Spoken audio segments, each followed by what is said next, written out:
देखिए कुछ questions Ellingham diagram के एक आध क्वेश्चंस हमने किए थे लास्ट लेक्चर के अंदर। हमने जेडब्ल्यू मेन 2020 का डिस्कस किया था। कुछ क्वेश्चंस और प्रैक्टिस करा देता हूं और वर्कशीट में फिर आपको ये सॉल्व कर देना है। थोड़ा टाइम लगता है, ठीक है, तो ध्यान रखिएगा। Ellingham diagram of zinc MgNC is given, ठीक है।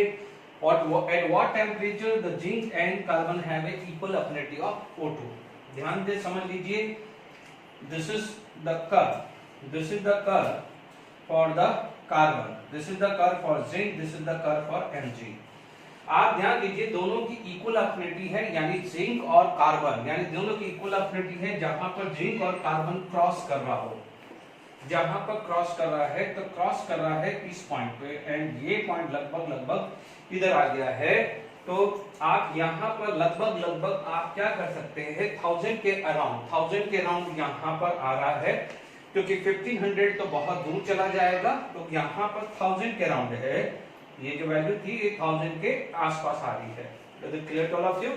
तो 1000 के अराउंड क्या जाएगा, zinc and carbon have equal affinity of oxygen, यानी जहां पर वो क्रॉस कर जाता है। Is it clear to all of you? अब आप देखो, zinc oxide plus carbon gives Zn plus Cu। जब हम इसके बाद जब मैं आपको बताऊंगा कि मेटलर्जी ऑफ जिंक यानी एक्सट्रैक्शन ऑफ जिंक बात करूंगा, तो ये चीज काम आएगी, वहां पर भी ये कर काम आने वाला है। तो ध्यान रखना, जो एनसीईआरटी की तैयारी कर रहे हैं तो वो ये मत समझना कि मैं सिर्फ जेडब्ल्यू की बात कर रहा हूँ, कंसेप्चुअली भी ध्यान रखिए। ध्यान दीजिए, यहाँ पर आपके पास ये स्ट्रक्चर आ रहा है, ठीक है। This is the structure of carbon. अब आप देखो, जैसे ये पॉइंट क्रॉस हुआ, ये पॉइंट क्रॉस होते ही कार्बन नीचे चला गया, जिंक ऊपर चला गया। मैंने लास्ट लेक्चर में भी बताया था कि जो मेटल या जो एलिमेंट नीचे होता है, बिकॉज तो क्या होगा, it can act as a reducing agent. तो यहाँ पर carbon can act as a reducing agent है। तो इसका मतलब ये 1000 से जैसे क्रॉस होगा, 1000 से क्रॉस होना चाहिए, 1000 पे नहीं है। 1000 पे तो क्या है, दोनों की इक्वल अफिनिटी, 1000 से क्रॉस होना चाहिए। तो हमारे पास क्या है, इक्वल टू 1000, लेस देन 1000। तो एक यही ऑप्शन आता है जहां पर अराउंड 1100 डिग्री सेल्सियस है, यानी यहां पर चले जाओगे या हाई टेम्परेचर होगा, वहां पर क्या है, it is going to be this. हाँ, यदि यहाँ पर ग्रेटर देन 1000 भी होता तो भी हम राइट कर सकते थे। Is it clear? तो डोंट वरी, यहाँ पर क्योंकि ये जिस भी बुक से लिया है तो हमको यहाँ पर है। अब आप देखते हैं at 1100 degree kelvin, 1100 degree kelvin लगभग यहाँ पर है। अब आप देखो कि आपके पास है ZnO और Mg। तो ध्यान दीजिए, this is the curve for zinc and this is the curve for Mg। Mg हर में Mg नीचे ही है, Mg नीचे ही है, और Mg नीचे है तो Mg can act as a reducing agent. मैंने आपको क्या कहा था, जिसका डेल्टा G की वैल्यू मोर नेगेटिव है, can act as a reducing agent. तो हमारे पास ऑप्शन क्या हो जाएगा, ये डी आ जाएगा, यानी Mg can reduce ZnO, Mg can reduce ZnO। Is it clear to all of you? यहाँ पर क्लियर हो गया है कि नहीं हो गया है? तो यहाँ पर आप ध्यान से समझ लीजिए, आप देखिएगा इस टेम्परेचर से लेस देन यानी 1000 से लेस पे कार्बन ऊपर है जिंक से, इसलिए carbon are unable to reduce zinc oxide less than 1000 degree celsius. इसके बाद वो करेगा। आई होप ये चीज समझ में आई कि नहीं आई? ठीक है। अब मैं आपको जेडब्ल्यू में 2019 का क्वेश्चन डिस्कस करता हूं, ठीक है। तो मैं क्वेश्चन लिख देता हूं। देखिए, जेडब्ल्यू में 2019 का क्वेश्चन है, डेल्टा G वर्सेस T का ग्राफ है ना। Ellingham for Ellingham diagram correct statement is 800 पे आ जाओ। Copper can be used for the extraction of zinc. नहीं, 800 पे आप देख लो, कॉपर के नीचे जिंक है, तो zinc can act as a reducing agent to convert copper oxide into copper. तो ये स्टेटमेंट तो आपका रॉन्ग हो गया, ठीक है। 500 पे आ जाओ, ये 500 पे आ जाओ, Coke can be used for the extraction. 500 पे देखिए, ये 500 है, 500 पे जिंक नीचे है, 500 के नीचे क्या है, जिंक है, नीचे जिंक है। तो जिंक 500 पे, कार्बन ऊपर है तो जिंक नीचे है। तो यदि मान लीजिए ये 800 के बाद बोलता तो डेफिनेटली यहाँ पर आप बोल सकते थे Coke can be used for the extraction of zinc. तो ये भी रॉन्ग है, क्योंकि ध्यान रखना है एलिंगम डायग्राम में जो नीचे लाइन है, देख लीजिए नेगेटिव वैल्यू है, जो नीचे लाइन है उसका डेल्टा G ज्यादा नेगेटिव है, यानी मोर नेगेटिव डेल्टा G तो क्या आ जाएगा, अच्छा रिड्यूसिंग एजेंट होगा। आपके सामने मैंने 2 क्वेश्चन डिस्कस करे हैं जेडब्ल्यू मेंस में, तो ये भी रॉन्ग होगा। 1400 डिग्री सेल्सियस, तो 1400 डिग्री सेल्सियस लगभग यहां आएगा, ठीक है। तो एल्यूमिनियम कैन बी, देखो एल्यूमिनियम तो पहले ही नीचे है, जिंक ऊपर है, कहीं भी ले लो, किसी भी टेम्परेचर पे ले लो, तो 1400 डिग्री सेल्सियस लिया है। Aluminium can be use for extraction, देखिए तो एल्यूमिनियम नीचे है, एल्यूमिनियम नीचे है, तो ये क्या हो जाएगा, राइट हो जाएगा। Is it clear? Coke can not be use, Coke can not be use for extraction of copper, नहीं, कॉपर का क्या होता है, कार्बन रिडक्शन भी होता है, बट वो कहां पर होता है, ध्यान दीजिए, ये कॉपर है, कार्बन यहां है।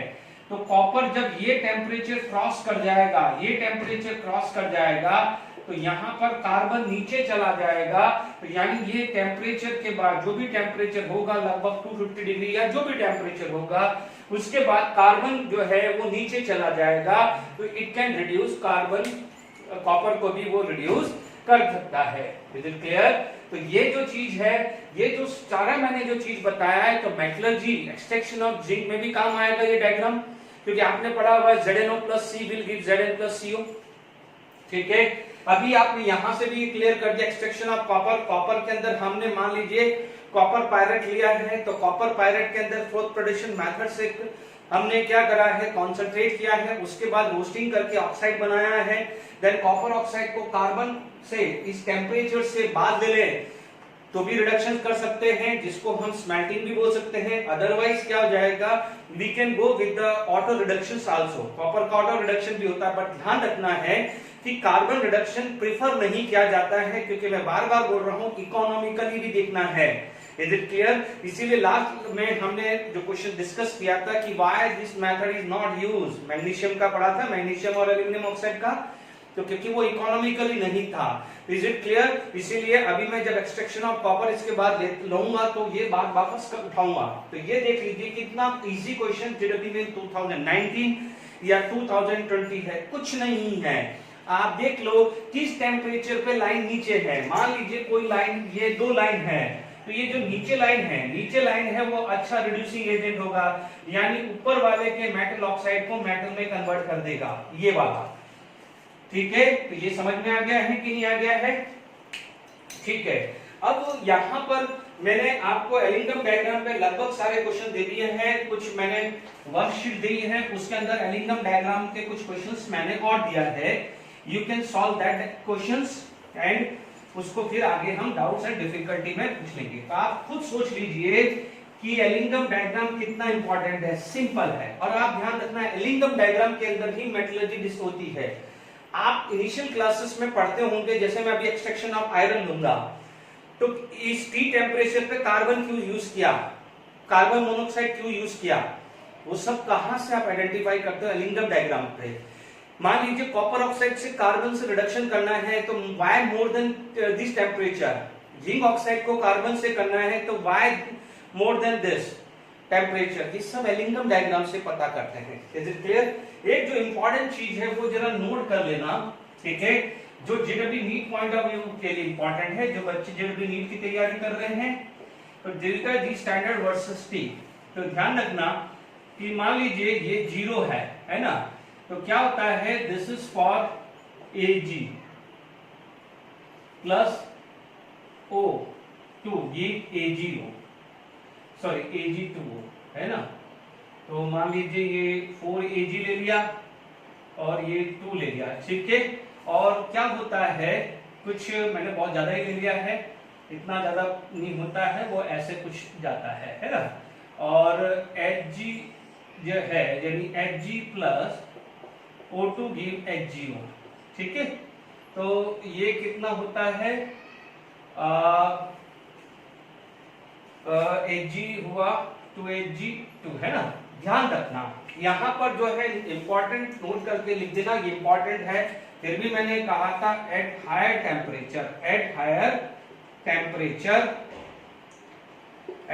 टेम्परेचर क्या होता है कि देख लीजिए for Ag2O and HgO delta G is going to be positive, delta G क्या हो रहा है, पॉजिटिव हो रहा है, देख लीजिए 0 से ऊपर जा रहा है। हाई टेम्परेचर पे डेल्टा जी पॉजिटिव हो रहा है, बाकी किसी का नहीं जाता है। कॉपर ऑक्साइड का भी बहुत बाद में जाता है, बट वो कंसिडर मत करिए।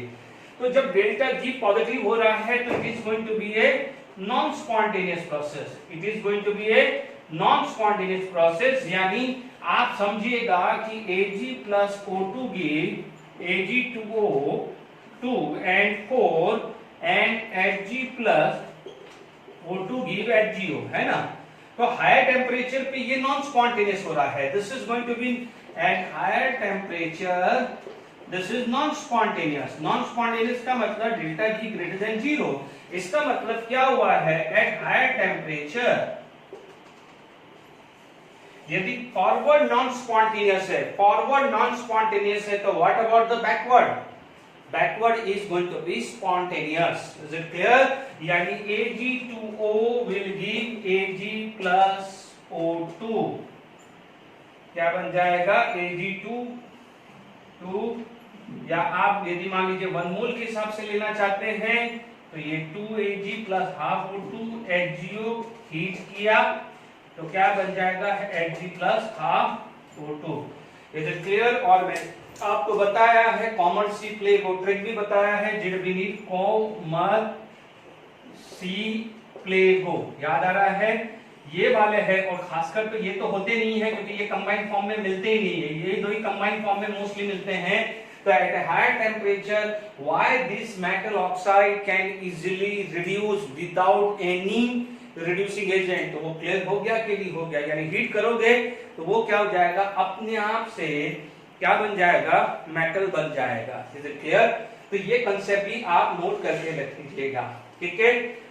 अब हम यहां पर देखिए, हमने बोर्ड पार्ट अभी खत्म किया। मैं बोर्ड से हिसाब से ही चल रहा हूं। जो बच्चे, मैं बबली बोल रहा हूं, जो बच्चे एनसीईआरटी की बुक्स कर रहे हैं, ठीक है, मैं अलग से जाना पड़ता है। मैं आपको बता दूंगा, this is for the board only. जैसे मैंने आपको इलेक्ट्रोकेमिस्ट्री में बताया था, titration curve is only for the JW NEET student, ठीक है। तो ध्यान रखना, अभी तक जो भी मैंने समझाया है वो सब आपके बोर्ड में काम आएगा। देखिए, जब मैं एक्सट्रैक्शन ऑफ मेटल अब मैं स्टार्ट करने वाला हूं इसके बाद, ठीक है, ये इंफॉर्मेशन था, it is the information for the JW NEET, क्योंकि थोड़ा बहुत ऐड होगा, ठीक है, जो भी ऐड होगा मैं बता दूंगा, आपकी इच्छा है आप उसको कर लीजिए। अच्छा, दूसरी चीज, एक चीज का ध्यान रखना, फिर भी आपको कभी ऐसा लगे कि एक्स्ट्रा जा रहा है तो आप ध्यान रखना कि आप एनसीईआरटी बुक को लाइन बाय लाइन कर लीजिए। एनसीईआरटी के इंटेक्स्ट क्वेश्चन, टेक्स्ट बुक के क्वेश्चन, टेक्स्ट बुक के पीछे के क्वेश्चंस खत्म कर लीजिए यदि आप एडिशनल नहीं कर सकते हैं, और एनसीईआरटी एग्जाम्पल जरूर कर लीजिए एमसीक्यू के। और मैंने आपको एक पेपर दिया है, पेपर भेजा है, तो आप देख लीजिए कि हर चैप्टर जैसे चैप्टर आता है कि किस टाइप के क्वेश्चंस कब कवर होते हैं। Is it clear to all of you? तो ये आई होप क्लियर हो गया है एलिंगम डायग्राम में, ठीक है। अब मैं चालू करना हूं एक्सट्रैक्शन ऑफ आयरन। तो पहले मैं क्या जाएगा, ब्लास्ट फर्नेस का डायग्राम बना लेता हूं, फिर हम एक्सट्रैक्शन ऑफ आयरन की बात करेंगे। Is it clear to all of you? देखिए, हमारे पास एप्लीकेशन ऑफ एलिंगम डायग्राम के बाद पायरोमेटलर्जी। पायरोमेटलर्जी में सबसे पहला आ गया है extraction of iron. Extraction of iron लिया है, जो भी हमने लिया है हेमेटाइट ओर से। क्या लिया है? Hematite ore. क्या लिया है? Hematite ore, which is the formula is Fe2O3। Is it clear? यानी आपके पास principal ore for this is hematite ore होगा, ठीक है। हेमेटाइट ओर को हमने लिया है, ठीक है, क्रशिंग करने के बाद हमने उसका कॉन्सेंट्रेट किया है। कॉन्सेंट्रेट करने के लिए we can go with the magnetic separation, क्योंकि इसके अंदर मैग्नेटिक प्रॉपर्टीज होती है। Even we can go with the hydraulic washing also. तो कंसंट्रेशन खत्म हो गया है, ठीक है। इसके बाद हम क्या कर सकते हैं, क्योंकि यदि ये ऑक्साइड है तो might be moisture may be present, तो what we can do, we can go with the calcination to remove the moisture. तो वो हटा दिया। उसके बाद क्या हो जाएगा, the next part is to convert the metal oxide into metal, ठीक है। हमने यहाँ पर एक ब्लास्ट फर्नेस लिया है, this is the diagram for the blast furnace, ठीक है। ब्लास्ट फर्नेस का मैंने डायग्राम लिया है, ठीक है, ब्लास्ट फर्नेस।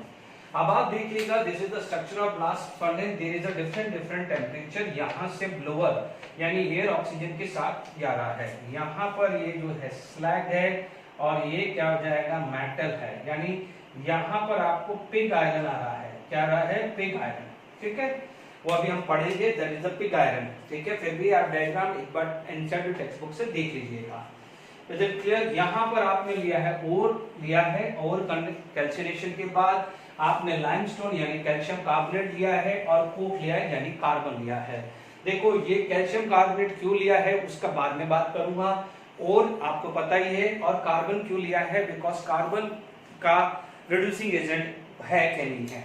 डन। अब आप देखिए, क्योंकि देखिए हमारी टेक्स्ट बुक में ये है और डायरेक्टली यहाँ पर टेम्परेचर पे डिफरेंट चीजें लिखी हुई है। नो डाउट ये आपने इनिशियल क्लासेस में भी पढ़ी हुई है, तो मुझे नहीं लगता है कि ज्यादा इसमें हमें टाइम क्या है कंज्यूम करना है। बट आप देख लीजिए, यदि मैं यहाँ पर बात करता हूँ, ठीक है, बैलेंस कर लेंगे। पहला रिएक्शन है Fe2O3। देखिएगा Fe2O3 में ऑक्सीडेशन स्टेट आता है +3। सपोज यहाँ पर हमें लिखा होता है carbon monoxide and if it is going to be form Fe3O4 plus carbon dioxide. No doubt carbon monoxide on oxidation can be carbon dioxide and it is going to be reduced. This is going to be FeO and Fe2O3। यहाँ पर +2 and +3 आया, यानी ये partially reduce हुआ है। ये क्या हुआ है, it is going to be a partially reduction. Is it clear to all of you? यानी यहाँ पर Fe का +3 है and it is going to be convert into this, यानी Fe3O4। क्योंकि यदि आप मैग्नेटाइड लेते हो तो फिर यहाँ से स्टार्ट होगा, फर्दर कार्बन मोनोऑक्साइड होगा तो it is going to be convert into Fe plus CO2। या मान लीजिए आपका FeO बनता है तो it is going to be convert, या सपोज आपके पास ये चीज बनती है तो it is going to be convert into Fe2O3 भी, डायरेक्टली FeO भी बन सकता है, ठीक है, प्लस CO2। देखो इसमें तो कोई दिक्कत नहीं है, बैलेंस इक्वेशंस है।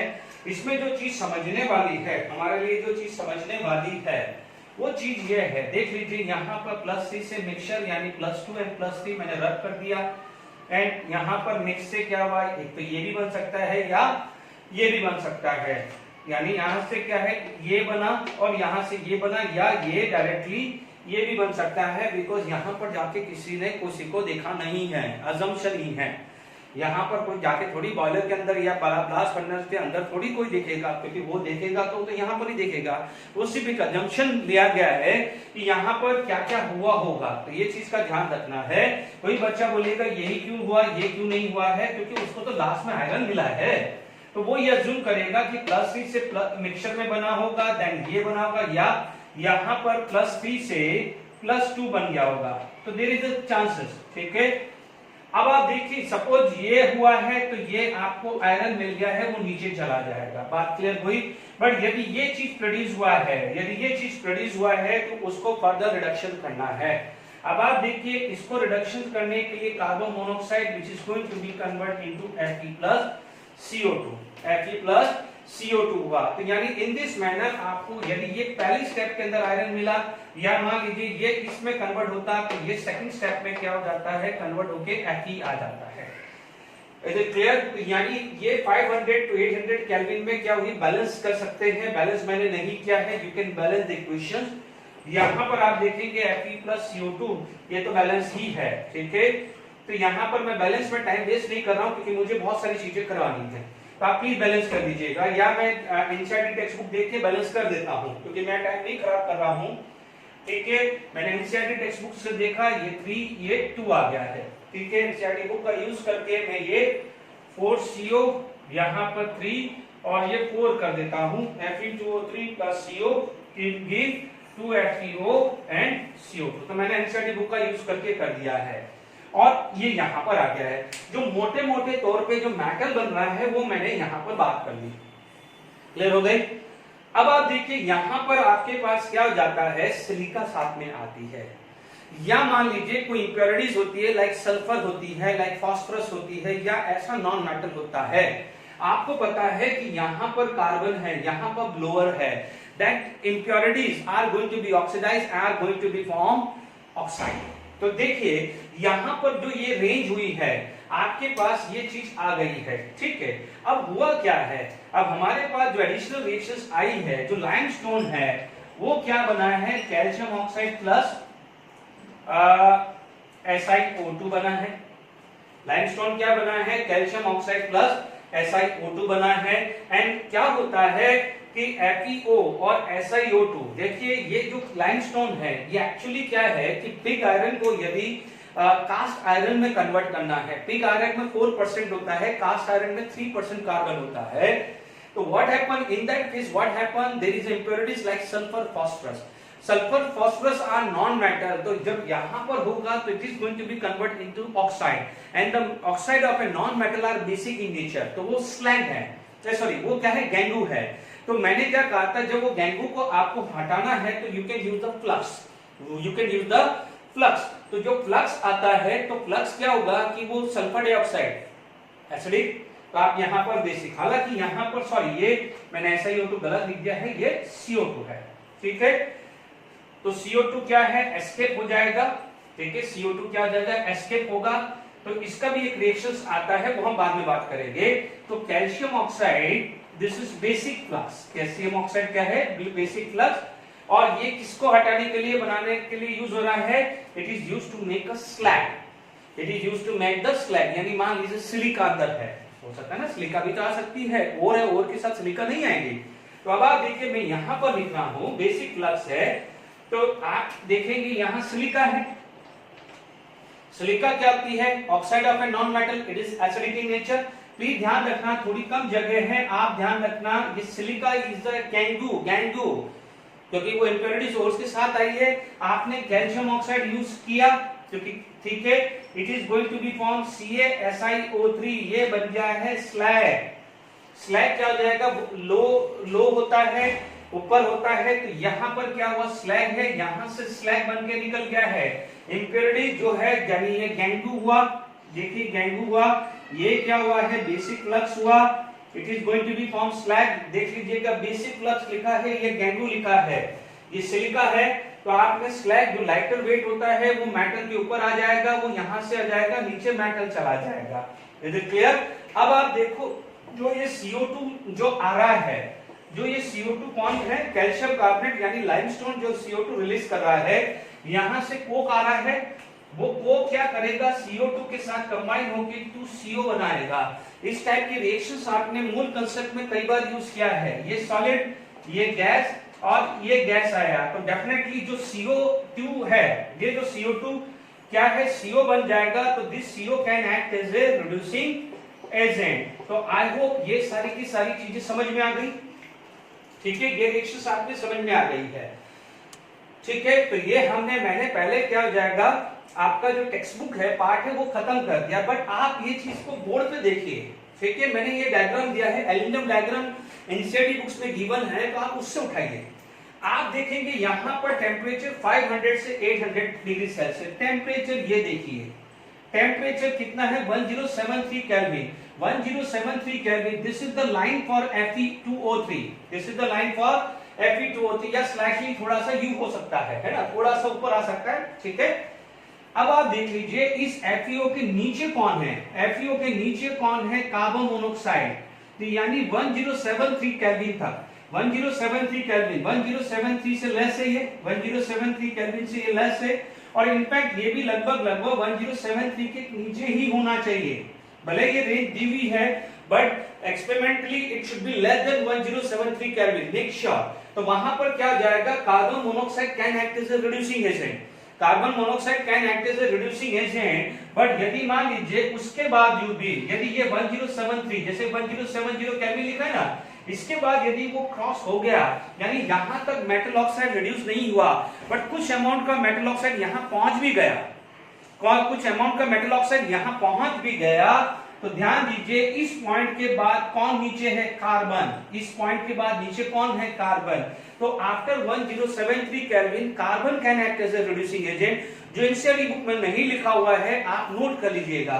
तो देख लीजिए डायग्राम कितना इंपॉर्टेंट है एल्यूमिनियम डायग्राम के अंदर, तो आप देख लीजिए ये क्वेश्चन में कोई दिक्कत नहीं, +3 से मिक्सचर +2 +3, ठीक है, +3 से फर्दर रिड्यूस हो गया, या दूसरा केस हो सकता है ये, और ये फर्दर रिड्यूस होके ये बन जाएगा, बट वो कहां होगा, 1073 केल्विन तक ही होगा, भले ये रेंज लिखी होती है, बट मेक श्योर 1073 केल्विन तक ही होगा, गलती नहीं होनी चाहिए, ठीक है।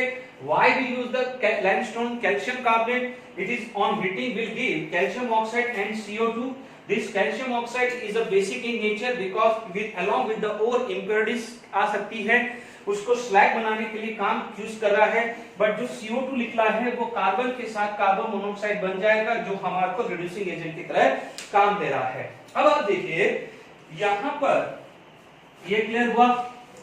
अब आप देखिए आपकी जो टेक्स्ट हमारी जो एनसीईआरटी टेक्स्ट बुक है वो दुनिया भर की बात लिखती है कि जैसे आप थ्योरेटिकली पढ़ेंगे, ठीक है, वो भी मैं आपको बता देता हूं। आई होप कि समझ में आ गया है। आपको जो नोट करना है वो लिख लीजिए कि यानी क्या हो जाएगा FeO plus CO will give Fe plus CO2, but ये कब है, जब 1073 केल्विन से लेस होना चाहिए। Make sure it should be less then the temperature. और FeO plus carbon will give Fe plus CO, ये कब है, if it is greater than this. ये इंपॉर्टेंट चीज है, ध्यान रखिएगा। Is it clear? ये नोट करके लिख देना, बट हमारी जो है जनरली यही दिया जाता है, इसलिए मैं कहीं भी पूछ ले तो आप ध्यान रखिएगा। डन। अब आप देखिए यहां पर भी आप लोगों को जो इक्वेशन जो दी जाती है, is it clear to all of you? देखिए हमारे पास जो भी आपको सॉल्व करने के लिए बोला गया है, जैसे मान लीजिए डेल्टा जी आ गया है, मान लीजिए आपके पास Fe plus O2 give Fe2O3, ठीक है। लेट इट बी यहाँ पर आ गया 3/2 आ गया है और ये 2 आ गया है। अब मान लीजिए इसका डेल्टा G1 दे दिया है, डेल्टा G1 कन्वर्ट आपको ऐसा लिखेगा delta G to convert Fe into Fe, ठीक है, FeO होना चाहिए, हाँ यस FeO होना चाहिए, yes this is to be FeO होना चाहिए। मैंने गलत लिख दिया है क्योंकि रिड्यूस अपन को FeO ही करना है, तो क्या है Fe plus half O2 give FeO, ठीक है। आपको लिखा है C plus O2 give CO। ये डेल्टा G कितना हो गया, कार्बन से कार्बन मोनोऑक्साइड, ठीक है। हमें चेक करना है कि whether the carbon can act as a reducing agent, तो this is going to be chain, this is going to be chain. तो आपके पास मान लीजिए ये G1 है, ये G2 है, ठीक है, या मान लीजिए G ले लिया, तो आप बोलोगे हमारा टारगेट इक्वेशन क्या हो गया है, FeO plus carbon can give Fe plus CO, है ना। तो आपके पास जो डेल्टा G आएगा वो आ जाएगा delta G CO minus delta G FeO। याद करिए लास्ट क्लास में मैंने लिखा था delta G is equal to delta G of reducing agent minus delta G of metal. याद आ गया बच्चों? यही तो हुआ है। अब आपको सेलेक्ट करना है, अब आपको सेलेक्ट करना है कि किस टेम्परेचर के अंदर कौन सा रिड्यूसिंग अच्छा है। देखो ये वैल्यू तो फिक्स है, ये वैल्यू फिक्स है, यानी जहां पर जितना नेगेटिव ज्यादा आएगा, डेल्टा G की वैल्यू जितना ज्यादा नेगेटिव होगा उतना रिजल्टेंट डेल्टा G ज्यादा नेगेटिव होगा। Is it clear to all of you? ठीक है। तो आप क्या होगा कि यदि जब भी कार्बन कब सेलेक्ट करना है, कार्बन मोनोऑक्साइड कब सेलेक्ट करना है, यानी रिड्यूसिंग एजेंट का delta G should be more negative आना चाहिए। Is it clear? तो ये हमारी एनसीईआरटी टेक्स्ट बुक में जो सॉल्व करके बताया था वो मैंने लास्ट क्लास में भी बता दिया है, तो बस वही चीज है। तो यानी ये क्या हुआ, रिड्यूसिंग एजेंट, यानी फाइनली डेल्टा G क्या हुआ, यानी आपने क्या करा, ये सेकंड इक्वेशन था, ये क्या था फर्स्ट, तो आपने ये इक्वेशन लाने के लिए सेकंड माइनस फर्स्ट को किया है, सेकंड माइनस फर्स्ट किया है, तो फाइनल डेल्टा G क्या हो जाएगा, दिस माइनस दिस हुआ है। This is for metal, this is for reducing agent, या मेटल ऑक्साइड कुछ भी लिख दीजिए। तो यदि ये जितना ज्यादा नेगेटिव होगा उतना क्या है, डेल्टा G नेगेटिव होगा, और जितना ज्यादा डेल्टा G होगा उतना स्पॉन्टेनियस की तरफ जाएगा। बार बार रिपीट कर रहा हूं, तो आई होप ये समझ में आ गया है। ठीक है, अब यहां पर हमारे पास पिग आयरन वो है, ठीक है, pig iron it is the 4%, ठीक है, and the cast iron it is the 3%, and जो मोस्ट प्योरेस्ट फॉर्म आ जाता है this is the malleable iron है। एक बार मैं लिख देता हूं, फिर आप नोट्स बना लीजिएगा। Is it clear? देखिए यहां पर हमारे पास पिग आयरन है, यानी जो हमारे को जो मिला है वो पिग आयरन है। मैंने फटाफट से लिख दिया है, टाइम ज्यादा नहीं वेस्ट करना। Pig iron percent 4% carbon, JW NEETs के क्वेश्चंस है मैं बताऊंगा, है ना। 4% carbon and impurity like sulphur, phosphorus, silicon, Mn, this is cast into various type of set, यानी जो भी आप लोगों को कोई भी एक सेफ है, मान लीजिए कंस्ट्रक्शन साइट है, वहां पर मान लीजिए ब्रिक बनानी है या सीमेंटेड कोई ब्लॉक्स बनाने हैं, तो वो इस वहां पर पिग आयरन का यूज होता है। Cast iron it contain 3% carbon, यानी थोड़ा सा कार्बन कम होता है, कार्बन कम होता है, but it is comparatively more hard and brittle, जल्दी टूट जाता है। तो ये कैसे मिलता है? Melting pig iron with scrap iron and coke using hot blast. ठीक है, ये थोड़ा थ्योरेटिकल है, सिर्फ ध्यान रखना है, इग्नोर नहीं करना है, क्वेश्चन है, मैं बताऊंगा अभी। ठीक है, रॉड आयरन या मैलेबल आयरन जो हम कॉमर्शियली ज्यादा यूज करते हैं, जो बिल्डिंग कंस्ट्रक्शन साइट में पिलर बनाने में या जो भी यूज करना है जहां पर स्ट्रेंथ होती है, वो यहाँ पर यूज होता है। नो डाउट ये जो मिलता है कास्ट आयरन है, कास्ट आयरन है या विच इज उसको हम कार्बन के साथ क्या है हीट करते हैं with the line of hematite, तो it is going to be form Fe+3CO, Fe+3O, यानी आप सिंपल समझ लीजिए कि रिडक्शन कर रहे हैं हेमेटाइट का, ज्यादा दिमाग मत लगाइए, हेमेटाइट का आपने रिडक्शन कर दिया है। अब एक चीज ध्यान दीजिए कि ये प्योर कब हुआ होगा? जब प्योर कब बनेगा? जब ये इंप्योरिटीज हटी होगी। अब आप देखिए है ना, Mn सल्फर है तो it is going to be form sulphur dioxide, यदि फास्फोरस है तो it is going to be form P2O5, ठीक है, सिलिकॉन है तो it is going to be form SiO2, यदि क्लियर, या P2O5 ले लो या P4O10 ले लो, P4O10 ले लेते हैं, डायमर को ले लिया। अब आप देखो what all these are acidic in nature, ये क्या हो जाएगा? Acidic in nature. अब मैंने क्या करा, कैल्शियम कार्बोनेट लाइमस्टोन डाल दिया, it is going to be convert into this, ये निकला, तो this is going to be attack. Calcium oxide जब यहाँ पर आ जाएगा तो आप देखेंगे calcium oxide plus SO2 are going to be form calcium sulphide, calcium sulphide हो जाएगा। Calcium oxide when treated with P4O10 are going to be form calcium phosphate आ जाएगा, ठीक है। Calcium oxide when treated with silica are going to be form calcium silicate आ जाएगा। Is it clear? तो ये सब क्या हुआ है? स्लैग हुआ है। स्लैग क्या है? आप उसको रोलर से हटा सकते हो, रोलर से हटा सकते हो, स्लैग को आप क्या करोगे? रोलर से हटा दोगे। Is it clear? Bye using the roller हम इसको हटा सकते हैं। Is it clear? मैंने बैलेंस नहीं किया है, वो बैलेंस आप कर दीजिएगा। आई होप क्लियर हो गया। रॉड आयरन मैलेबल आयरन हुआ है, तो आपका एक्सट्रैक्शन ऑफ आयरन क्लियर हो गया है। यदि आपको एग्जामिनेशन पॉइंट ऑफ व्यू में फटाफट से यदि टाइम नहीं है और आपको एक लाइन में ही जाना है, ठीक है, कि फटाफट से आप टाइम नहीं है और आपको रिवाइज करना है, तो आप क्या कर सकते हैं? रिवीजन पॉइंट ऑफ व्यू देखिए, यहां पर आप देख सकते हैं रिवीजन पॉइंट ऑफ व्यू बात करें तो देखिए यहां पर हमने क्या लिया है? हेमेटाइट लिया है हमने। यहां पर आप ले लीजिए फ्लो चार्ट लिख दीजिएगा ऑफ एक्सट्रैक्शन दिस। हमने लिया है हेमेटाइट, ठीक है। हेमेटाइट का क्या करा है? हाइड्रोलिक वॉशिंग कर ली, हाइड्रोलिक वॉशिंग, ठीक है, या मैग्नेटिक सेपरेशन आप पूरा लिख दीजिएगा। मैंने यहां पर समझा दिया है हाइड्रोलिक वॉशिंग, मैग्नेटिक सेपरेशन। उसके बाद आप क्या करोगे? डिपेंड करता है, जनरली तो आप लिखोगे कैल्सिनेशन, और यदि कोई सल्फाइड ओर है, मान लीजिए आयरन पायरेट ले लिया है तो रोस्टिंग करोगे, ठीक है। बट अभी क्योंकि मैं हेमेटाइट ले रहा हूं तो कैल्सिनेशन करूंगा, ठीक है। सल्फाइड ओर होगा तो रोस्टिंग होगा, ठीक है। यहां पर हमने क्या यूज किया है? ब्लास्ट फर्नेस यूज किया है। ब्लास्ट फर्नेस के अंदर हमने क्या डाला है? हमने डाला है ओर डाला है, हमने डाला है लाइमस्टोन डाला है, और हमने क्या डाला है? कोक डाला है। इससे हमें क्या मिल गया है? एक तो मिला है पिग आयरन मिला है, और पिग आयरन को क्या मिला है? आपको स्लैग बनके इंप्योरिटीज बाहर आई है। हैंडराइटिंग अच्छी नहीं है बट एक बार देख लेना। पिग आयरन में से हमने कास्ट आयरन बनाया था, ठीक है।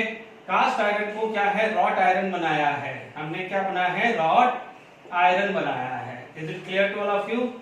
तो रॉड आयरन में हमने क्या करा है? फर्दर इंप्योरिटीज को रिमूव कर लिया है। तो जो मैंने अभी पढ़ाया है इसको एक फ्लो चार्ट में मैंने लिख दिया है। पिग आयरन से कास्ट आयरन, ठीक है, दिस इज 4% क्या है? Carbon, 3% carbon, and this is the purest form of iron. Is it clear to all of you? Purest form of iron आ गया है. Is it clear? आप देख लीजिए, मैंने ये पढ़ाया है. मैं आपको इस बार का जेडबी मेंस का क्वेश्चन डिस्कस करता हूं. देख लीजिए आप लोगों, मैंने 3 क्वेश्चंस अभी तक जो मैंने पढ़ाया है. अब आप देखो वापस से एलिंगम डायग्राम का एक क्वेश्चन और है जेडबी मेंस 2019 में. With respect to ore, Ellingham diagram helped to predict. What is the first line? To predict about the reducing agent. To predict about the reducing agent. अब आप देखो, यहाँ पर ऑप्शन है zone refining, vapour phase refining and electrolysis. हालांकि ये तीनों के तीनों क्या जाता है, this is use in the refining या प्योरिटी ऑफ मेटल. हालांकि ये अभी तक तो तीनों हमने नहीं पढ़ा है, बट ये बाद में पढ़ेंगे जब प्योरिफिकेशन ऑफ मेटल में आता है. हालांकि इसके बारे में कुछ आइडिया मैंने इलेक्ट्रोलिसिस प्रोसेस में पढ़ाया था, इम्प्योर कॉपर और प्योर कॉपर. तो जब मैंने इलेक्ट्रोलिसिस के एप्लीकेशन बताई थी तो मैंने कहा था impure copper at anode and pure copper at cathode. Is it clear? यानी it is used to purify the metal. तो ये प्यूरिफिकेशन के लिए मेटल के लिए यूज होता है. तो नाम से ही पता चल रहा है this is the refining method, यानी प्यूरिफाई द मेटल. हालांकि ये दोनों क्या है, जब एंड में जो कुछ आएगा रिफाइनिंग मेथड वहां यूज होगा. बट ध्यान दीजिए अभी हमने क्या यूज किया है, Ellingham diagram. It is for thermal reduction, यानी कार्बन यूज कर रहे हैं या कार्बन मोनोऑक्साइड यूज कर रहे हैं या एल्यूमिनियम यूज कर रहे हैं, कोई metal, but it is at higher temperature. Higher temperature पे क्या होता है, स्मेल्टिंग या थर्मल रिडक्शन होते हैं. तो आई होप क्लियर हो गया होगा. कितना सिंपल क्वेश्चंस हैं. ठीक है. हालांकि ये मैं बाद में डालने की सोच रहा था कि पहले ये हो जाए, बट ठीक है, ये क्वेश्चन मैंने अभी डाल दिया है क्योंकि आपको पता है this three are the refining process. तो फिर भी देखिए कितना इजी ऑप्शन है, जेडबी मेंस का क्वेश्चन है. आप लुक एट हियर, ये दोनों क्वेश्चन आपको शांति से देखो. आप इमेजिन नहीं कर पा रहे हो कि क्या है. क्यों मैं एनसीईआरटी बुक बोल रहा हूं, तो तुम आपके सामने है, नहीं हो तो गूगल सर्च कर लो, जेडबी मेंस 2020 के सारे पेपर डाउनलोड कर लो, मिल जाएंगे क्वेश्चंस आपके पास है. मैं लिख रहा हूं विद ईयर लिख रहा हूं. आप देखिए, among the reaction A to D, the reaction that do not occur in the blast furnace होता है, yes occur होता है, yes occur होता है. ये क्योंकि ये स्लैग बनता है, ये हमारे को स्लैग बनता है, ये रिडक्शन होता है, ये भी होता है. बट क्या ये बनता है? नहीं, ये बनता ही नहीं है. ठीक है, हमने रिलेशन लिखी नहीं, और ना ये होता है. ये FeO plus carbon, FeO plus carbon या कार्बन मोनोऑक्साइड, ये क्या होता था, FeO plus CO give Fe plus CO2. इसकी बजाय ये होता था, ये नहीं होता. तो this two reaction does not occur, यानी राइट आंसर क्या हुआ है, C एंड D आया है.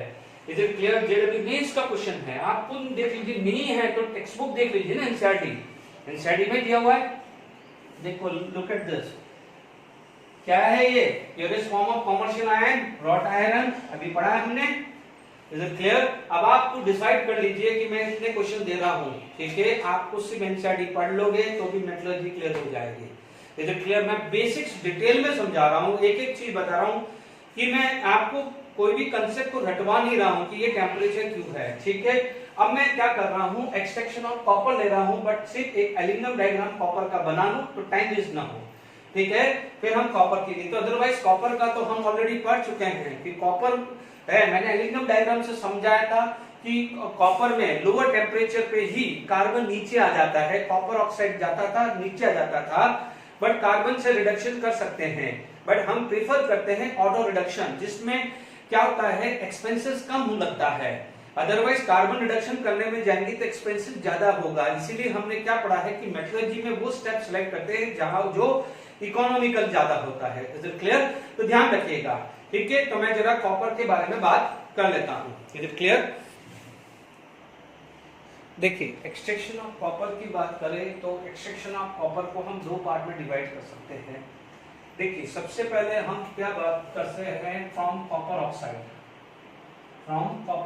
दैट इज CuO2, है ना, फ्रॉम कॉपर ऑक्साइड. ठीक है, बट जनरली क्या होता है कि कॉपर के मोस्टली जो होते हैं वो उसके अंदर सल्फाइड ओर होते हैं. तो व्हाट वी कैन डू, हम कॉपर सल्फाइड को रोस्टिंग किया, it is going to be convert into this oxide. Sulphur dioxide escape करके बाहर निकाल दी। अब आप एक ही चीज ध्यान रखिएगा कि देखिए ये कॉपर ऑक्साइड का है तो ऑलमोस्ट 500 के आसपास है ना, ऑलमोस्ट 500-600 डिग्री सेल्सियस के आसपास, यानी आप क्या बोलोगे एट 500 to 600 डिग्री सेल्सियस के आसपास आप देखेंगे तो आप देखेंगे कि सारी की सारी, भले ये कार्बन मोनोऑक्साइड हो या कार्बन हो, कार्बन से CO2 बन रहा हो या यहां से ये बन रहा हो, यहां से ये बन रहा हो, ऑलमोस्ट सब नीचे है। यानी इसमें carbon at this carbon and carbon monoxide both can reduce CO2। बात खत्म हुई है ना, both can reduce CO2। But क्या हो जाएगा, हमें चीपर मेथड लेना है तो but what we prefer carbon, क्योंकि ये क्या जाएगा इकोनॉमिकल पॉइंट ऑफ व्यू है ना। और इकोनॉमिकल पॉइंट ऑफ व्यू जैसे ये क्रॉस हुआ यहां पर कार्बन हुआ तो what happen, this CO2S plus sorry CO2O बन गया ना रोस्टिंग के बाद। यहां क्या हुआ है रोस्टिंग के बाद क्या है CO2O are going to be create with carbon are going to be form carbon plus carbon monoxide। is it clear? Balance किया है। तो this is the one method जहां पर हम कॉपर ऑक्साइड, देखिए मैं एलिंगम डायग्राम यूज करके ही समझा रहा हूं। Is it clear to all of you? क्योंकि हर किसी का है, हमारी टेक्स्ट बुक लैंग्वेज लिख देती है बट मैं हर डायग्राम बना रहा हूं इंडिविजुअली, थोड़ी मेहनत लग रही है बट मैं चाहता हूं कि आपको भी हर पॉइंट पे क्लियर हुआ। अब आप देखिए इसके बाद यदि हम दूसरी बात कर सकते हैं तो हम यूज कर सकते हैं कॉपर ग्लास या कॉपर पायरेट, जो भी आप बात करें, ठीक है। यहां पर आप यूज कर सकते हो कॉपर ग्लास या फ्रॉम कॉपर ग्लास। जो देखिए बट ध्यान दीजिएगा यहां ये वाला मेथड यूज नहीं करता है आजकल, क्योंकि क्या होता है जो अभी ये जो मेथड है वो नहीं यूज करते हैं, बजाय इसके ये मेथड यूज किया जाता है फ्रॉम कॉपर ग्लास। क्योंकि कॉपर के मोस्टली जो ओर होते हैं वो ये होते हैं सल्फाइड वाले, कॉपर ग्लास या copper pyrite. Is it clear to all of you? ठीक है, तो यहां पर हमारे पास क्या क्या है, यहां पर सबसे पहले जो भी है आपके पास, यहां पर हम बात करें तो डायग्राम कोई बात नहीं, रेबर बैटरीज फर्नेस का हमने यूज किया है, ठीक है। इसमें क्या होगा कि हमने जैसे कॉपर ग्लास लिया है या कॉपर आयरन पायरेट लिया है तो आपको पता है CuFeS2 आएगा, ठीक है। तो रिवर बैटरीज देखिए फर्नेस CuFeS2 आएगा, this is going to be convert into Cu2S, ठीक है, plus FeO plus sulphur dioxide, ठीक है। या मान लीजिए इसके अंदर कुछ और भी बन सकता है, मान लीजिए Cu2S FeO दिस आया, ठीक है। आपके पास ये चीज आ गई है। आप देखेंगे क्योंकि देखिए आयरन पहले ऑक्सीडाइज होगा कॉपर से, because iron is more metallic. Sulphur dioxide तो चलो एस्केप करके निकल गया, but this FeO can be used by SiO2 यानी refractory furnace, sorry reverberatory furnace, ठीक है। डायग्राम देख लीजिएगा, ठीक है। तो रिवर बैटरी फर्नेस के अंदर हमने कॉपर पायरेट डाल दिया, तो कॉपर पायरेट में क्या होगा, रोस्टिंग किया, मैंने O2 नहीं लिखा है, मैंने O2 क्या है, रोस्टिंग किया है, क्या किया है, रोस्टिंग। तो it is going to be convert into FeO Cu2S and sulphur dioxide escape होके चली जाएगी। Is it clear? अब आप देखो ये हमें नहीं चाहिए क्योंकि हमें तो चाहिए ये। अब आप देखिए यहां पर FeO plus this it is going to be form FeSiO3, ये स्लैग बनेगा। यानी अब आप इसके अंदर इसको रिमूव करने के लिए आप एसिडिक फ्लक्स डालोगे, क्या डालोगे, फ्लक्स। ये क्या बन जाएगा, गैंगू। क्यों, जो इंफ्रारेड इसको आप क्या बोलते हैं, गैंगू बोलते हैं। तो आपने क्या करा, रेफ्रिजरेटरी फर्नेस में CuFeS2 यानी कॉपर पायरेट के साथ हम सिलिका डालेंगे, क्या डालेंगे, हम सिलिका डालेंगे, ये ध्यान रखना है। Is it clear to all of you? अब आप देखो FeO चला गया, is it clear, FeO SiO2 बन के चला गया है।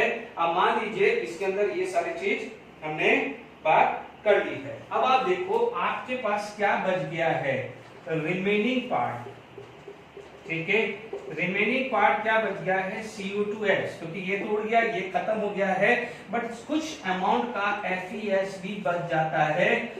ये बट ध्यान दीजिएगा स्मॉल अमाउंट का फिर भी बच जाता है, क्योंकि 100% की कोई गारंटी नहीं है। उसे क्या बोलते हैं, कॉपर मैटे। क्या बोलते हैं, कॉपर मैटे बोलते हैं। Is it clear? इसको बेसिमराइजेशन में डालते हैं, यानी पहले स्टेप में क्या करा, रेफ्रिजरेटिव फर्नेस में लिया कॉपर ग्लास या pirate along with the silica which is it roasting किया, आपको क्या मिला, Cu2s plus Fe of this sulfur dioxide। Is it clear? Balance करना है तो कर लीजिए, ये 2 आ गया है। Is it clear? तो यहाँ पर आ गया है 2FeO, Cu2s ये भी बराबर आ गया है, ठीक है। यहाँ पर कितना था, 3 sulphur dioxide. Is it clear? 3 sulphur dioxide हो गया, 3 into 2 6 plus 2 8 आ गया, तो यहाँ पर आ जाएगा 4O2। आई होप समझ में आ गया। अब आप देखिए कॉपर मेटे को हम क्या ले रहे हैं, copper matte. Is it clear? अब आप देखिए, क्योंकि हमारे को क्या है, अभी भी कॉपर सल्फाइड अच्छे से नहीं मिला है, हमें स्मॉल अमाउंट का FeS बच सकता है ना, और नहीं भी बचे तो भी हम एक सेफ्टी पॉइंट ऑफ व्यू चलते हैं। Is it clear? अब हम क्या कर रहे हैं, बेसिमराइजेशन करते हैं, ठीक है। बेसिमराइजेशन करेंगे, इस प्रोसेस को क्या बोलेंगे, bessemerisation. Is it clear to all of you? ठीक है, तो हम बेसिमराइजेशन करने जा रहे हैं, ठीक है।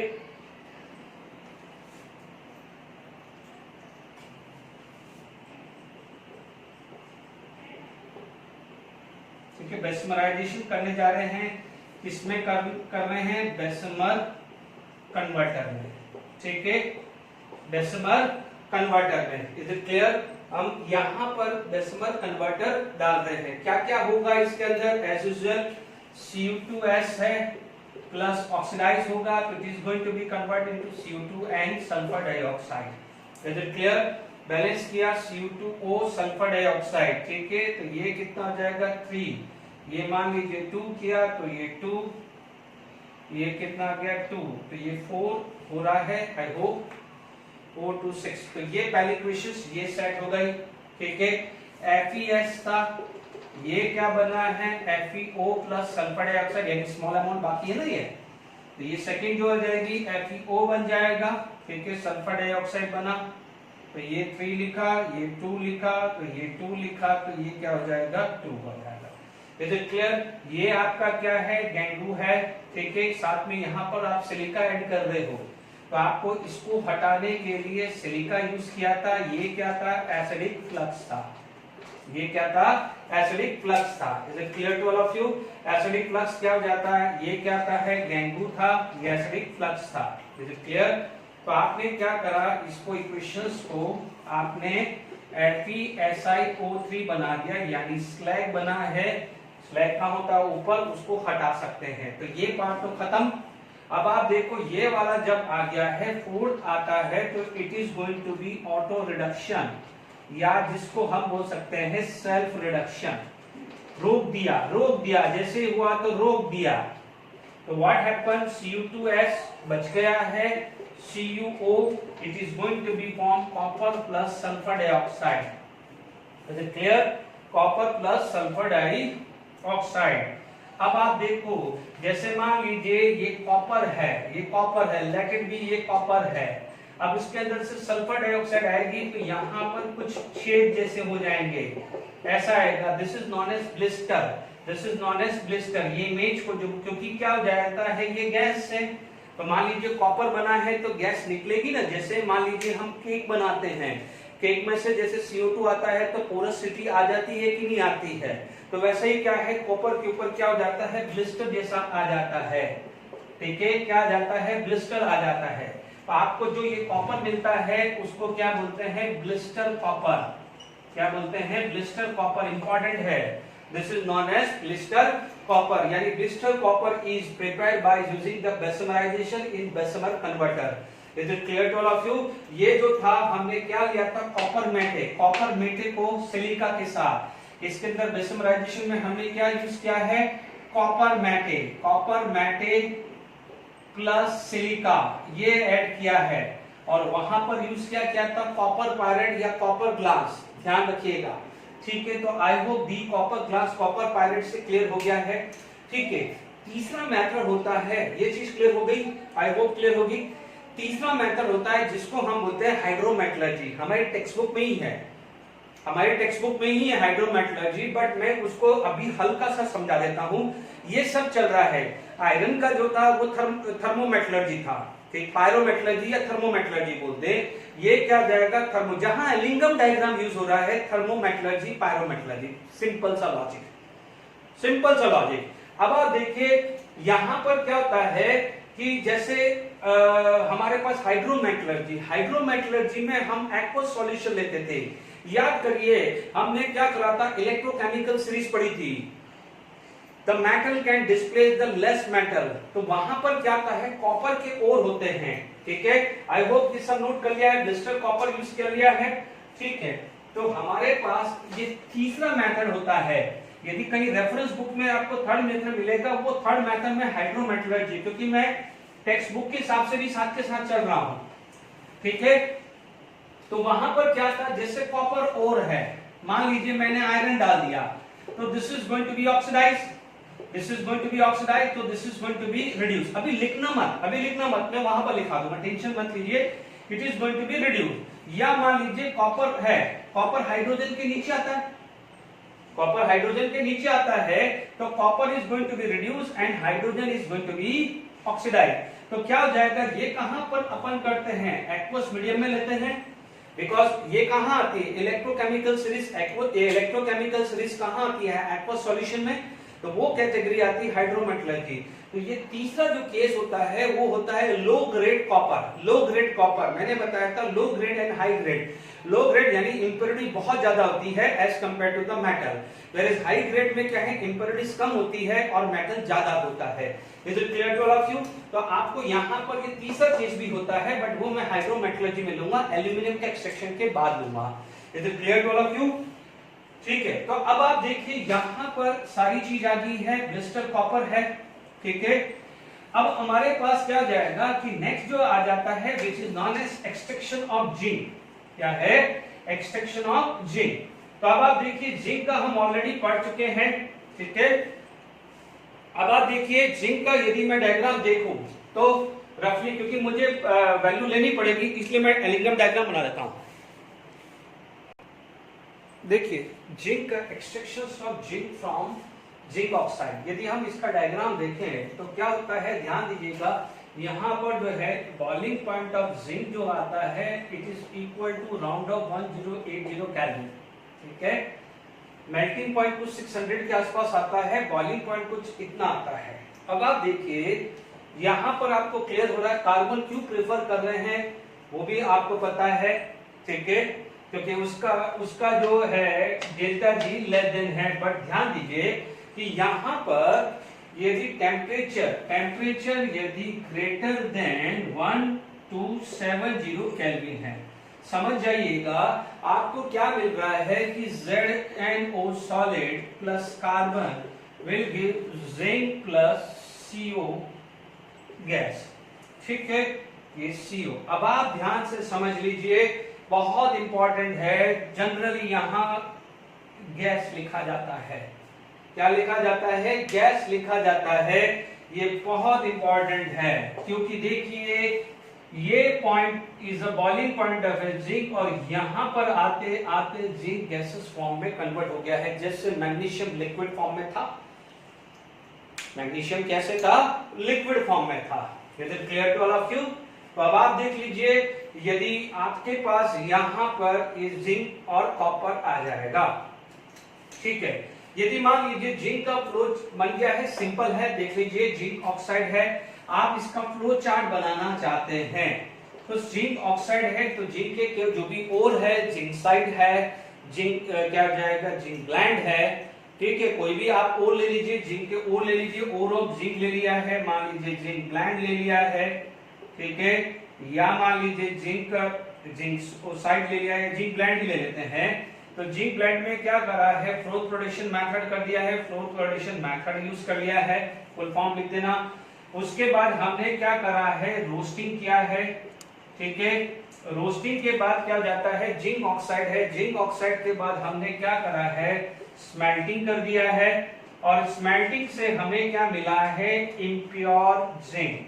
ध्यान रखना है इम्प्योर जिंक। बट अभी मैंने क्या कहा है, रिफाइनिंग प्रोसेस करते हैं, तो यहां पर आपको क्या करते हैं, रिफाइनिंग आती है, वो आती है इलेक्ट्रोलाइटिक रिफाइनिंग। याद आ रहा है मैंने कॉपर की बात करी थी। इलेक्ट्रोलाइटिक रिफाइनिंग करने के बाद आपको क्या मिलता है, प्योर जिंक। बट कोई बात नहीं, यहां तक तो अपन कंप्लीट कर चुके हैं।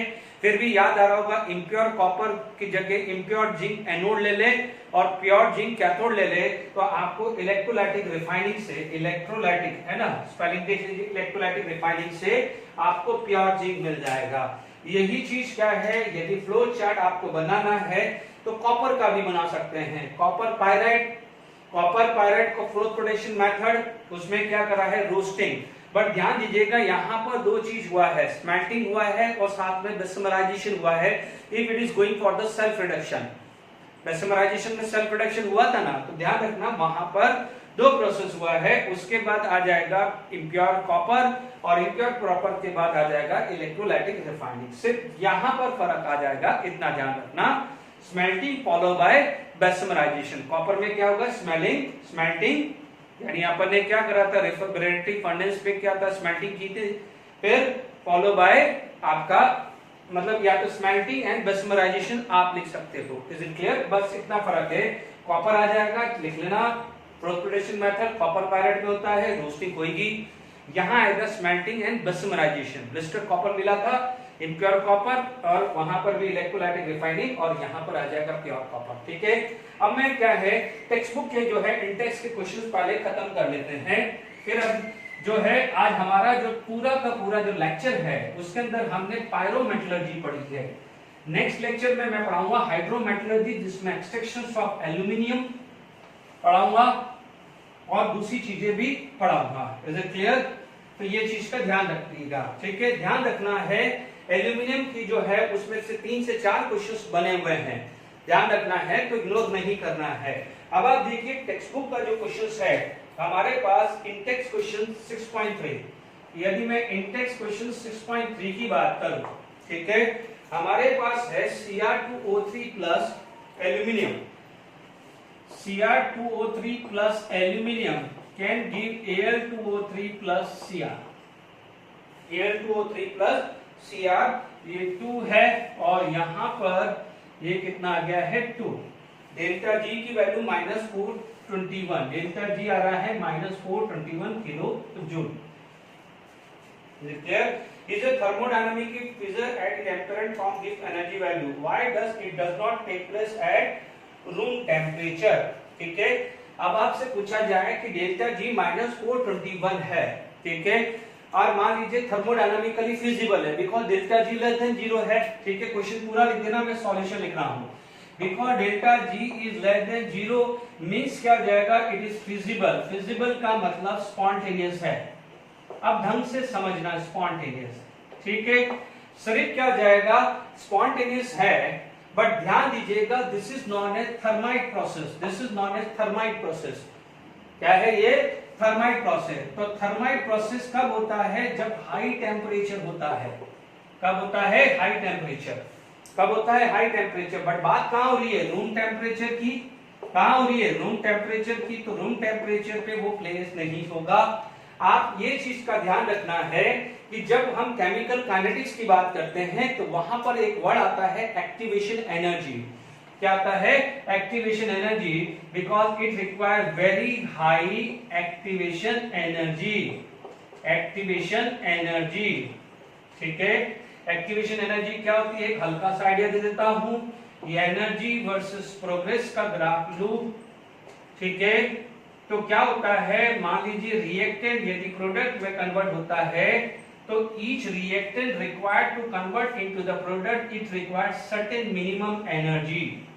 This minimum energy are known as threshold energy. This is known as threshold energy. यानी जैसे हमने फोटोइलेक्ट्रिक इफेक्ट में पढ़ा था, minimum energy required by reactant molecule to get convert into product, it is known as threshold energy.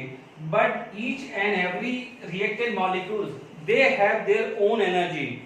जिसको हम बोलते हैं internal energy. Internal energy may be in any of the form, potential energy, rotational energy, vibrational energy, किसी भी form में होती है। इसका मतलब अब क्या हुआ, ये बच गया, यहां से यहां पर मान लीजिए 200 था और 50 है, तो 150 जो बच जाता है इसे बोलते हैं एक्टिवेशन एनर्जी। ठीक है, it is known as activation energy.